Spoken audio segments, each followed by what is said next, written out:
కొత్త సంవత్సరం మొదలైంది.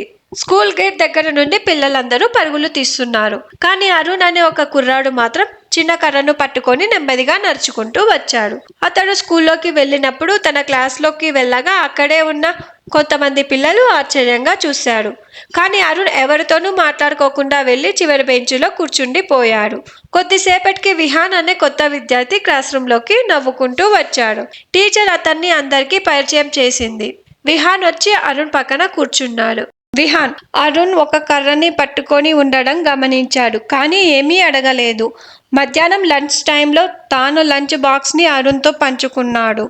అలా ఇద్దరి మధ్య స్నేహం మొదలయ్యింది. రోజులు గడుస్తూ ఉండే కొద్దీ వీరిద్దరి మధ్య స్నేహం బలపడింది. అరుణ్ బ్రెయిన్ రీపీలో చదువుకునే విధానాన్ని చూసి విహాన్ ఆశ్చర్యపోయాడు. ఇలా వారిద్దరూ జోక్స్ చెప్పుకుంటూ లైఫ్లో సహాయం చేసుకుంటూ చాలా బాగా ఉండేవారు.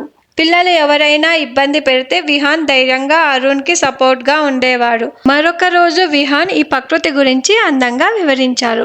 అరుణ్ దాన్ని మనసుతో ఊహించుకొని ఆనందించారు. వీరి స్నేహం చూసి టీచర్ బాగా మెచ్చుకున్నారు. ఫ్రెండ్షిప్ డే రోజున విహాన్ తాను స్వయంగా చేత్తో చేసిన కార్డుని అరుణ్కి ఇచ్చారు. దాంట్లో బ్రెయిల్ లిపిలో నా బెస్ట్ ఫ్రెండ్ అని రాసి ఉంది. అరుణ్ అది చదివి ఆనందించారు. ఒకసారి స్కూల్ క్విజ్లో ఇద్దరూ కలిసి ఒక టీమ్గా గెలిచి ట్రోఫీని పొందారు. వీకెండ్ రోజున అరుణ్, విహాన్ కలిసి ఒక పార్కుకి వెళ్ళాడు.